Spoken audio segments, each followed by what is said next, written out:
मीरा भाईंदर शहरामध्ये आज संपूर्ण राजकीय पक्षांच्या मार्फत शिवजयंती साजरी केली जाते, परंतु सर्वात आकर्षणाचा विषय म्हणजे हा मीरा भाईंदर शहरातील विशेषतः भाईंदर पश्चिम इथे असलेला झंजिरे धारावी किल्ला। चिमाजी अप्पांच्या शौर्याने आणि छत्रपती शिवाजी महाराजांच्या गोष्टीने हा ऐतिहासिक वारसा हा मीरा भाईंदर शहराला लाभला। आज ह्या ऐतिहासिक वारसा जपत आता आपल्या संस्कृतीची ठेवी कशी ठेवावी आज ह्या कार्यक्रमातून आपल्याला दिसून आलं। कारण आज ह्या झंजिरे धारावी किल्ल्यामध्ये शाळकरी मुलांचा समावेश होता। छत्रपती शिवाजी महाराज आणि पराक्रमी चिमाजी अप्पा यांच्या गुणगौरवशाळी आणि मराठी गुणगौरव आणि मराठी गाण्यांचा जो कार्यक्रम सांस्कृतिक कार्यक्रमाचं आयोजन केलं होतं। कुठेतरी असं वाटतं की मराठी भाषेतून शिकलेल्या मुलांना छत्रपती शिवाजी महाराजांनी चिमाजी अप्पा किती तंतोतंत कळलेत याची आज आपल्याला आकृती मिळाली, आपल्याला पोचपावती मिळाली। आज संपूर्ण कार्यक्रमाला ह्या महाराष्ट्र राज्याचे परिवहन मंत्री प्रताप सरनाईक सुद्धा आलेले। त्यांनी त्यांच्या विधानसभा क्षेत्रामध्ये घोडबंदर किल्ल्याला जी गती दिलेली, जी विकासाची गती दिली, तीच गती या झंजिरे धारावी किल्ल्यालाही त्यांना असं त्यांनी आश्वासन सुद्धा दिलेलं आहे। नेमके ह्या किल्ल्याचे जे समितीचे जे संवर्धन करणारी जी समिती आहे त्याचे अध्यक्ष जे आहेत जे शिवप्रेमी आहेत, नेमकं त्यांचं म्हणणं काय आणि या संपूर्ण कार्यक्रमाबद्दल प्रताप सरनाईक नेमकं यांनी म्हटलं तरी काय आपण जाणून घेऊ। झंजिरे धारावी किल्ल्यामध्ये प्रामुख्याने ही सगळी मंडळी ज्या पद्धतीनं हा कार्यक्रम दरवर्षी साजरा करतात त्याबद्दल मी त्यांचं मनापासून कौतुक करतो, अभिनंदन करतो, त्यांना भावी कार्यासाठी शुभेच्छा देतो। खरं तर मला अभिमान आहे की चिमाजी अप्पांच्या माध्यमातून प्रसिद्ध असलेला हा झंजिरे धारावी किल्ला आज 288वा विजय सण हा साजरा करतायत आणि अतिशय बघा एवढ्या चांगल्या वातावरणामध्ये हा कार्यक्रम होतो आहे त्याबद्दल खरोखर मीरा भाईंदरचा आमदार म्हणून मला अभिमान वाटावे अशी ही घटना आहे। आज छत्रपती शिवाजी महाराजांची तिथीनुसार जयंती आपण साजरी करतो आहे। मीरा भाईंदर शहरामध्ये आमच्या शिवसैनिकसुद्धा मोठ्या जल्लोषामध्ये ठिकठिकाणी ही शिवजयंती साजरी करतायत, राज्यामध्ये सगळीकडे साजरी होते आहे आणि आजच्या ह्या चांगल्या दिवशी असे कार्यक्रम होणं फार गरजेचं असतं आणि ते कार्यक्रम ही मंडळी करतायत। मी झंजिरे धारावी किल्ल्याचं जे पुनरुज्जीवन करायचं आहे त्यासाठी राज्य शासनाची जी गरज आहे ती गरजेची पूर्तता लवकरात लवकर कशी होईल ह्यासाठी लवकरच बैठक लावेल आणि त्यांच्या मागण्या ज्या आहेत ते पूर्ण करण्याचा प्रयत्न करेल। परंतु भविष्यामध्ये सुद्धा हे असे कार्यक्रम मीरा भाईंदर शहरामध्ये जास्तीत जास्त मोठ्या प्रमाणात व्हायला पाहिजे ह्या मताचा मी आणि निश्चितपणे तसे प्रयत्न आम्ही करू।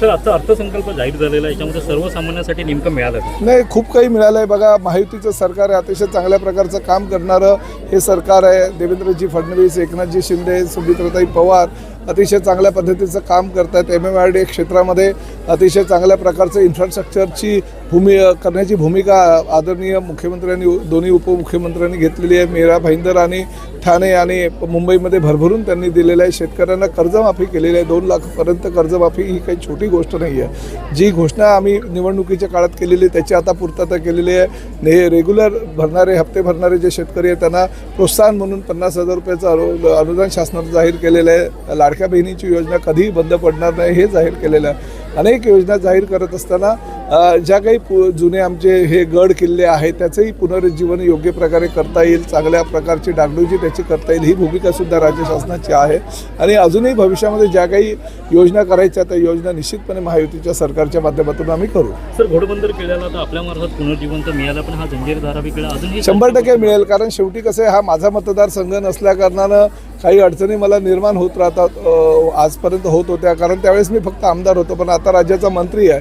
या संदर्भात चांगल्या बैठका घेऊन आम्ही लवकरात लवकर ह्या घोडबंदर किल्ल्यासारखं याला सुद्धा गैरवैभव कसं प्राप्त करून देता येईल यासाठी पाठपुरावा करेल आणि निश्चितपणे त्याला यश येईल। 2017 पासून आपण या झंजिरे धारावी किल्ल्याचं स्वच्छता, संवर्धन आणि जतन करत होतो।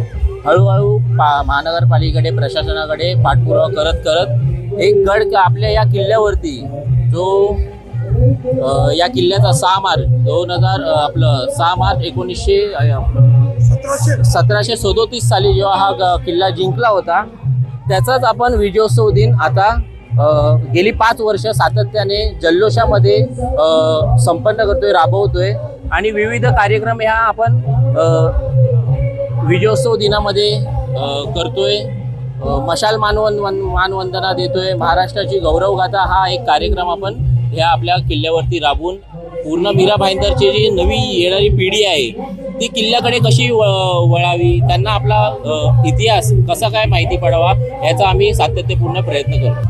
म्हटलं तर अतिशय भरून येतं की आज मीरा भाईंदर शहराच्या मातीमध्ये ही सगळी मुलं इतक्या पोटतिटकीने सरांच्या साह्याने मार्गदर्शनाखाली याचं कसं जतन करण्यात येईल. कारण बघा, संवर्धन करणं ही आपल्या मराठी संस्कृतीची किंबहुना इतिहासाची एक गाथा आहे जी केली पाहिजे. आणि ही जाण प्रत्येकाला असते, परंतु पुढाकार घेणारी मंडळी फार कमी असतात. आणि या मंडळांच्या माध्यमातून आज 6 मार्च एक या किल्ल्याचा विजय उत्सव आणि त्याला दुग्ध शर्करा योग म्हणजे आजची शिवजयंती, इतका मोठा उत्सव आज या ठिकाणी साजरा होतोय.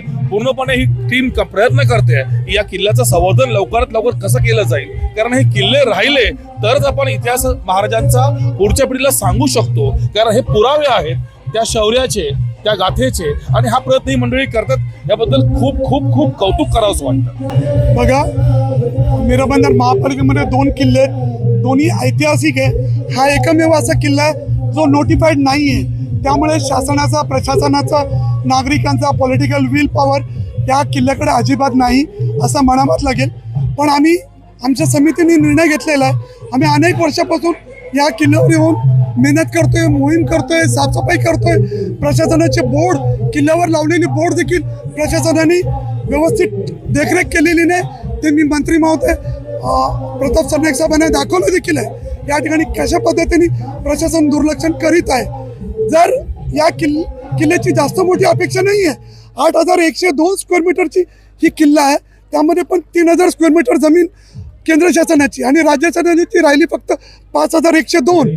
तत्कालीन मुख्यमंत्री, आदरणीय मुख्यमंत्री साहेबांनी जिल्हाधिकाऱ्यांना बोलून आदेश दिला होता. त्यानंतर देखील कुठेतरी फाईल अडकलेली आहे. राज्य मानवी हक्क आयोगाने 2024 आदेश दिल्यामुळे महाराष्ट्राचे मुख्य सचिवांकडे मिटिंग झाली. असं असताना देखील जर किल्ला मीरा भाईंदर महानगरपालिकेच्या ताब्यात जर किल्ला जात नसेल तर आम्ही 1 मे रोजी, याच वर्षी 1 मे रोजी महाराष्ट्र दिन आहे. आम्ही राजकीय लोकांना अजिबात त्यांच्यावर विश्वास आता यापुढे ठेवणार नाही.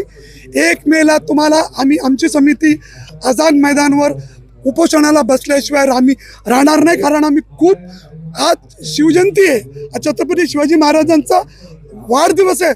आम्ही या दिवशी आमची समिती शपथ घेऊन आम्ही सांगतो की आम्ही किल्ल्याचे 7-12 मीरा भाईंदर महापालिकेच्या नावाने जेव्हापर्यंत होत नाही, मी आझाद मैदानावरून आमची समिती तिथून उठणार नाही. आझाद मैदान आम्ही काय चॉईस करतो, कारण मीरा भाईंदरकडे मीडियाचं लक्ष होत नाही.